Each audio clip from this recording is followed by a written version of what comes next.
Seorang polisi yang congkak merasa bangga telah menangkap seorang pemuda berpakaian lusuh yang ia tuduh mencuri motor. Tanpa belas kasihan, ia menampar dan mencaci maki pemuda itu di depan umum. Namun, keesokan harinya, ia mendapat panggilan ke markas besar TNI. Dalam pikirannya, ia yakin akan menerima penghargaan atas prestasinya. Tapi begitu pintu ruangan terbuka, dunia seolah runtuh baginya. Pemuda yang kemarin ia rendahkan, kini duduk tegap mengenakan seragam mayor TNI. Sebelum lanjut menonton, tulis di kolom komentar kalian berasal dari kota mana saja. Langsung saja, inilah kisah lengkapnya. Terik matahari siang memantul panas di atas permukaan aspal, membuat udara di sekeliling terasa gerah dan menyesakan. Di tengah persimpangan jalan, Bribka Rudi berdiri dengan gaya angkuh, memancarkan wibawa dari seragamnya yang licin dan sapu tangan kecil yang terselip rapi di bahunya. Sosoknya dikenal luas sebagai polisi lalu lintas yang galak dan suka bertindak semaunya. Dalam pikirannya, pangkat hanyalah alat untuk menekan, dan rakyat kecil tak lebih dari bidak yang bisa ia perlakukan seenaknya. Tak jauh dari sana, berdiri seorang pemuda berpakaian kumal di samping motor sport berwarna hitam mengilap. Tatapan warga mulai tertuju padanya, disertai bisik-bisik penuh prasangka. Bukan warga sini tuh. Mana mungkin tampang kayak gitu punya motor mahal? Gumaman penuh curiga itu akhirnya sampai ke telinga Bribka Rudi. Dengan langkah tegap dan wajah sinis, ia segera menghampiri pemuda itu. "Motor ini milik siapa?" bentaknya lantang. Suara tingginya menambah tekanan. Dengan wajah lelah dan tubuh berdebu, si pemuda menatap Rudi tanpa gentar. "Milik saya, Pak," jawabnya tenang, tanpa menunjukkan rasa takut sedikit pun. Namun, jawaban itu hanya memicu kemarahan. Rudi langsung menarik kerah baju si pemuda dengan kasar. "Jangan ngibul kau. Mana mungkin orang sepertimu punya motor begini? Pasti hasil curian." Tanpa pikir panjang, tangannya menampar pipi pemuda itu hingga kepalanya tersentak ke samping. Warga yang menyaksikan hanya bisa mematung. Ada rasa iba, tapi tidak satupun berani angkat suara menghadapi polisi bengis itu. Pemuda itu menghela napas panjang. Sorot matanya tetap kuat meski diperlakukan kasar. "Saya bisa buktikan, Pak. Surat-suratnya ada di dompet saya," ucapnya sambil perlahan mengarahkan tangan ke kantong. Namun Rudi malah menepisnya keras, hingga dompet si pemuda jatuh menghantam aspal. "Cih, orang kayak kamu mana mungkin punya surat resmi? Omong kosong."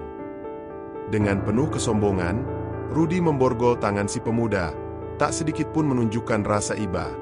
"Di kantor nanti, kita lihat apakah kau masih bisa pasang wajah sok tenang begitu," katanya mencibir. Si pemuda tetap bungkam.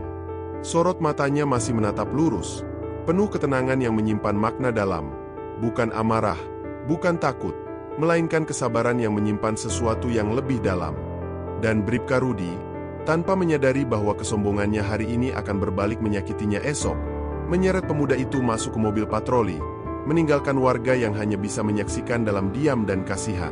Pagi itu, sinar matahari menyinari langit ibu kota dengan cerah, menyorot kemegahan sebuah bangunan besar yang berdiri anggun di tengah kota, markas besar TNI. Bribka Rudi melangkah dengan penuh percaya diri, dada dibusungkan, seragamnya licin tanpa celah, dan sepatu botnya mengilap sempurna. Hari ini ia merasa berbeda. Panggilan dari atasan membuatnya yakin bahwa dirinya akan menerima penghargaan.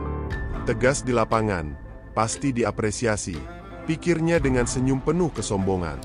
Begitu tiba di lobi, beberapa anggota TNI memandangnya dengan sorot mata tajam, tapi Rudi tidak menggubris. Ia tetap melangkah mantap menuju aula utama, ruangan yang ia bayangkan akan menjadi tempat penyerahan penghargaan. Seorang prajurit membukakan pintu besar yang berat, dan Bribka Rudi masuk dengan penuh percaya diri. Matanya segera menyapu sekeliling ruangan luas yang dipenuhi perwira tinggi berseragam lengkap. Namun, senyumnya langsung surut begitu melihat siapa yang duduk di kursi kehormatan. Sosok yang kemarin ia perlakukan dengan kasar, kini duduk tegap dengan seragam militer rapi. Di pundaknya, pangkat mayor terpampang jelas, Mayor Dani Pratama. Wajah-wajah serius para jenderal di sekelilingnya menambah tekanan suasana. Detik itu juga, dada Bribka Rudi seperti diremuk. Kakinya terasa lemas. Seluruh tubuhnya kaku. Apa yang dilihatnya tampak seperti mimpi buruk. Tapi tatapan tajam dari Mayor Dani yang kini terlihat jauh lebih berwibawa segera menyadarkannya bahwa ini adalah kenyataan pahit. Keheningan memenuhi ruangan. Bahkan suara helaan napas terdengar begitu jelas. Seorang pria tua berseragam penuh lencana berdiri dari kursinya. Wajahnya tegas, sorot matanya tajam. Dialah Jenderal Pratama, ayah dari Mayor Dani, yang membuka suara dengan nada berat dan tegas. "Bribka Rudi, tahukah kamu siapa yang kau tangkap kemarin?" Tanyanya, suaranya menggetarkan ruang pertemuan. Tenggorokan Rudi tercekat. Peluh dingin mengalir di wajahnya. Saya hanya mengamankan seseorang yang mencurigakan," jawabnya pelan, tak lagi terdengar sombong. Mayor Dani lalu bersuara. Suaranya tenang namun penuh makna. "Kemarin aku menyamar untuk menguji moral aparat. Aku ingin tahu apakah hukum masih ditegakkan tanpa memandang rupa dan pakaian." Ia menyandarkan tubuh ke kursinya sambil menatap Rudi tajam. "Dan kau gagal total." Jantung Bribka Rudi berdegup kencang. Napasnya memburu. Harga diri yang kemarin begitu membubung kini hancur berkeping-keping. Ia ingin membela diri, tapi semua tatapan di ruangan itu memvonis tanpa suara. Tak ada tempat untuk pembenaran. Jenderal Pratama melangkah mendekat, berdiri tepat di hadapan Rudi yang kini gemetar dan menunduk dalam-dalam. "Kau bukan hanya mempermalukan dirimu sendiri, tapi juga lembaga yang kau wakili. Polisi bukan penguasa jalanan, tapi pengayom rakyat." Rasa malu dan sesal bercampur menjadi bara di dalam dada Bribka Rudi. Sosok yang kemarin merasa dirinya tak tersentuh hukum, kini hanyalah bayang-bayang dari seorang aparat yang menunggu hukuman, dan ia tahu, penghakiman kali ini tak akan ringan. Keheningan masih menyelimuti ruangan itu. Semua pasang mata tertuju pada satu sosok, Bribka Rudi. Ia berdiri kaku seperti patung, wajahnya memucat, seolah darah mengalir menjauh dari kulitnya. Kakinya berat, seperti terpasung oleh beban tak kasat mata. Dulu, ia terbiasa menatap orang dengan angkuh, namun kini, justru ia yang jadi pusat sorotan mata tajam para perwira tinggi TNI. Mayor Dani Pratama menarik napas perlahan sebelum kembali bersuara. Suaranya tetap tenang, namun tiap kata bagaikan palu yang menghantam hati Bribka Rudi. "Kau bilang orang miskin tak mungkin punya kendaraan mewah, bukan?" Tatapannya menembus tajam ke arah Rudi. "Kau menamparku tanpa alasan, menghina tanpa bukti, dan menuduh semata-mata karena penampilan. Coba katakan, seperti itukah hukum yang kau bela selama ini?" Mulut Bribka Rudi terbuka, ingin mengucap pembelaan, tapi tak satu pun kata mampu keluar. Tenggorokannya kering, pikirannya berkecamuk, mencari alasan, tapi tak ada yang cukup pantas dalam situasi seperti ini. Jenderal Pratama perlahan maju, tubuhnya tegap dan penuh harisma. Wajahnya mencerminkan ketegasan seorang pemimpin sejati. "Dengar baik-baik, Rudi," ucapnya berat. "Putraku diberi misi untuk menguji keadilan aparat. Kau bukan sekadar individu yang kami nilai, tapi juga cerminan dari sistem yang seharusnya melindungi rakyat." Ia mendekat, hanya berjarak satu langkah dari Rudi. "Dan kau gagal. Kau gunakan seragamu untuk menindas, bukan untuk melindungi." Bribka Rudi menunduk, menahan gejolak rasa malu dan takut yang bercampur aduk di dadanya. Ia tak sanggup menatap siapapun di ruangan itu. Semua kesombongan yang dulu ia banggakan kini berbalik menjadi beban yang menindihnya. Mayor Dani menyilangkan tangan, duduk dengan tenang, namun sorot matanya tetap menusuk. "Katakan, jika aku benar-benar rakyat kecil tanpa pangkat, apa yang akan terjadi padaku kemarin?" Pertanyaan itu menghantam lebih keras dari tamparan manapun. Rudi tahu jawabannya. Jika Dani bukan perwira TNI, ia pasti akan lebih menderita. Mungkin dijebloskan ke tahanan, dipaksa mengaku bersalah, atau jadi korban kekerasan yang lebih parah. Dan fakta itu tak bisa ia bantah. Tiba-tiba, Jenderal Pratama memberi isyarat pada prajurit di dekat pintu. Prajurit itu maju tanpa bicara, menyerahkan sebuah amplop coklat kepada Bribka Rudi. Dengan tangan gemetar, Rudi menerimanya. Perlahan ia membuka dan membaca isinya, dan wajahnya langsung berubah tegang. Di dalamnya tertulis tegas, "Surat keputusan sanksi disiplin berat. Tak ada celah untuk menghindar. Semua telah ditetapkan. Ia kini berdiri di hadapan akhir dari perjalanan karirnya, yang runtuh karena kesombongan dan kelaliman yang selama ini ia anggap sebagai kewenangan. Mayor Dani berdiri, menatap Rudy sekali lagi dengan sorot mata dingin namun penuh makna. "Ini bukan hanya tentang aku," ujarnya pelan namun tajam. "Ini tentang semua yang telah kau sakiti hanya karena mereka tak punya kuasa atau tampilan mewah. Mungkin sekarang kau mengerti bahwa hukum tak boleh tunduk pada arogansi." Bribka Rudy mengepalkan tangannya, bukan karena marah, tapi karena penyesalan yang menyesakkan dada. Untuk pertama kalinya, ia sadar, dirinya selama ini bukanlah penegak keadilan, melainkan simbol dari kesewenang-wenangan yang selama ini ia banggakan. Bribka Rudy melangkah keluar dari aula megah itu dengan langkah gontai, sangat berbeda dengan kepercayaan diri yang mengiringi kedatangannya tadi pagi. Seragam dinas yang sebelumnya ia banggakan kini terasa seperti belenggu yang menjerat tubuhnya. Di tangannya, surat sanksi disiplin terasa seperti bara panas, mengingatkannya bahwa kesombongannya telah membakar habis reputasi yang ia bangun selama ini.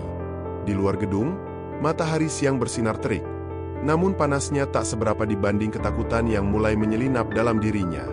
Butiran keringat membasahi pelipisnya, bukan karena cuaca, melainkan karena kecemasan. Berbagai skenario buruk memenuhi pikirannya, penurunan pangkat, pemecatan, atau bahkan kurungan penjara. Langkahnya terhenti di area parkir markas besar. Ia meraih ponsel dari saku seragamnya. Puluhan pesan dan panggilan tak terjawab membanjiri layar. Rekan-rekannya di kepolisian rupanya sudah mendengar kabar memalukan itu. Jari-jarinya gemetar saat menekan tombol untuk menelepon atasannya. Tak lama, sambungan tersambung, dan suara tegas terdengar dari seberang. "Rudy, kau sadar apa yang telah kau perbuat?" Nada suara itu jauh dari nada akrab yang biasa ia dengar, kini penuh dengan kekecewaan dan kemarahan yang terpendam. Saya bisa jelaskan, Pak," jawabnya lirih, penuh getaran. "Tidak perlu ada penjelasan. Surat dari pihak TNI sudah kami terima. Saat ini kau dalam status nonaktif sementara. Proses pemeriksaan internal sedang berjalan. Bersiaplah hadapi akibatnya." Sambungan diputus. Bribka Rudy terpaku menatap layar ponsel, hatinya kosong. Dalam waktu singkat, ia kehilangan segalanya. Status, kehormatan, dan harga diri. Pria yang dulu dikenal sebagai penguasa jalanan kini hanya seorang petugas yang menanti keputusan atas kesalahan fatal yang ia perbuat. Ia memandang sekeliling, mencari jawaban dalam kebisuan parkiran. Namun yang terlihat hanyalah bayangan dirinya sendiri di kaca mobil dinas. Mobil itu kini terasa asing, sama seperti dirinya yang tak lagi yakin siapa dia sebenarnya. Kemana perginya kebanggaan yang dulu ia kenakan seperti mahkota? Tiba-tiba, langkah kaki mendekat. Mayor Dani Pratama berdiri di hadapannya. Tak ada amarah dalam ekspresinya, juga tidak tampak dendam. Hanya ketegasan seorang pemimpin yang pernah merasakan ketidakadilan. "Rudy," ucapnya perlahan, "ini mungkin bukan akhir hidupmu. Tapi ini pelajaran bahwa jabatan tak menjadikan seseorang lebih mulia dari yang lain. Jika kau masih ingin berubah, jalannya masih terbuka." Kepala Bribka Rudy tertunduk. Dalam hatinya, untuk pertama kalinya, ia merasakan penyesalan yang begitu dalam dan tulus. Namun pertanyaan itu tetap menghantui. Masih adakah ruang untuk menebus semuanya? Ataukah ini memang pangkal dari kejatuhan yang tak bisa diperbaiki? Hari demi hari berlalu dalam keheningan yang menyiksa bagi Bribka Rudy. Kantor polisi yang dulu menjadi panggung kejayaannya kini terasa dingin dan asing. Statusnya sebagai personel nonaktif membuatnya seperti bayangan tak diinginkan di antara para kolega. Orang-orang yang dulu segan padanya kini menatapnya dengan iba, beberapa bahkan memilih menjauh, seolah ia pembawa aib. Nama, Bribka Rudy, kini bukan lagi sinonim kekuatan, melainkan pengingat tragis akan arogansi yang runtuh. Setiap malam, ia termenung di kamarnya, dihantui bayang-bayang perbuatannya. Wajah Mayor Dani Pratama kerap hadir dalam pikirannya, sosok yang ia remehkan dan tampar tanpa belas kasih, yang ternyata jauh lebih terhormat daripada dirinya sendiri. Ia mulai bertanya, bagaimana jika posisi itu tertukar? Bagaimana jika dirinya yang dipermalukan seperti itu? Dan pertanyaan yang paling menyayat, mengapa selama ini ia tak pernah mampu berpikir sejernih itu? Pagi itu, sebuah panggilan dari kantor polisi membuat jantungnya berdegup lebih cepat. Ia melangkah masuk ruangan pimpinannya dengan perasaan tak menentu. Beberapa perwira tinggi telah menunggunya, menatapnya dengan sorot mata serius. Salah satu dari mereka membuka suara, "Setelah mempertimbangkan kasusmu, kami sudah mencapai keputusan." Bribka Rudi menahan napas, menanti putusan yang akan menentukan arah hidupnya. "Kau diberi satu kesempatan lagi," ujar perwira itu tegas. "Tapi dengan ketentuan. Kau akan diturunkan pangkat menjadi brigadir dan dipindahkan ke unit kecil di wilayah pelosok. Selain itu, kau wajib menjalani pelatihan ulang dan mengikuti program pembinaan etika profesi." Dunia seolah bergeser di bawah kakinya. Ada bagian dari dirinya yang ingin memberontak, tapi jauh di dalam hati, ia tahu, ini bukan hukuman, tapi konsekuensi yang layak. Dengan suara serak, ia berkata, "Saya terima, Pak." Hari pertama di pos barunya terasa asing. Tak ada penghormatan, tak ada rasa segan. Ia kini hanya bagian dari sistem, bukan penguasa jalanan. Tapi di balik semua itu, ada satu hal baru dalam dirinya, pemahaman mendalam akan arti sejati dari keadilan. Menjelang senja, saat hendak meninggalkan kantor barunya, ponselnya berbunyi. Sebuah pesan singkat masuk dari Mayor Dani Pratama. Hanya satu kalimat tertulis di sana, "Setiap orang berhak atas kesempatan kedua. Gunakan sebaik mungkin." Brigadir Rudi menggenggam ponselnya erat. Matanya menatap langit senja yang mulai menggelap. Di balik langit oranye itu, ia melihat bayang-bayang masa lalunya, dan bersama itu, muncul secercah cahaya yang belum pernah ia rasakan sebelumnya. Kali ini, saat ia berjalan menuju motornya, langkahnya mantap. Bukan sebagai polisi yang sombong, melainkan sebagai penjaga hukum yang baru belajar rendah hati. Di sanalah, dalam sunyi senja itu, ia menemukan makna baru, harapan yang tumbuh dari puing-puing penyesalan, dan tekad untuk menebus segalanya. Kekuasaan sejatinya bukan untuk menindas, melainkan tanggung jawab besar yang harus dijaga dengan hati yang tulus. Sebuah jabatan tinggi tidak serta-merta membuat seseorang lebih mulia daripada yang lainnya. Hari ini, Brigadir Rudi harus belajar dengan cara paling menyakitkan, bahwa kesombongan dan ketidakadilan bukanlah lambang kekuatan, melainkan awal dari kejatuhan. Yang selama ini ia anggap sebagai kekuasaan, ternyata adalah lubang yang ia gali sendiri. Ia dulu percaya bahwa sebagai polisi, ia berhak menentukan benar atau salahnya dengan menilai dari penampilan luar. Ia merasa dirinya berada di atas hukum, seolah hukum tunduk padanya. Tapi kenyataan menyadarkannya, hukum sejati tidak membeda-bedakan rupa atau status. Hukum berdiri untuk yang benar, bukan untuk yang berkuasa. Kita terlalu sering menghakimi seseorang hanya dari luarnya saja. Ketika melihat seseorang yang tampak kumuh, kita cepat-cepat menuduh mereka malas, bodoh, atau bahkan kriminal. Padahal, bisa saja mereka sedang menjalani hidup yang jauh lebih berat dari dugaan kita. Bisa saja, hati mereka lebih bersih dari kita yang merasa lebih baik.